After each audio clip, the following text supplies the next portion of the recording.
участвовали в первых играх кочевников. Наша делегация представляла свыше 40 человек.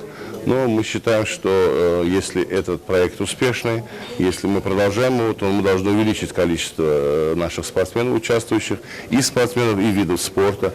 И это обсуждалось сегодня с руководителем агентства по спорту Кыргызстана.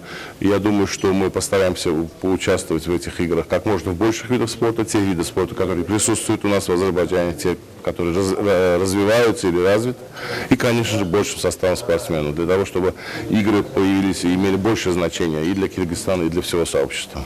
А как вы думаете, как вы считаете, следующие игры кочевников где могут пройти?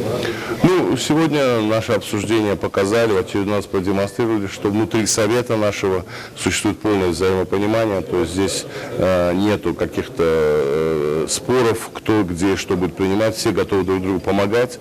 Поэтому после этих игр на очередном обсуждении, какое решение будет принято, оно принимается очень легко, очень гладко, и все друг друга в этом поддерживают. Мы будем с ним согласны.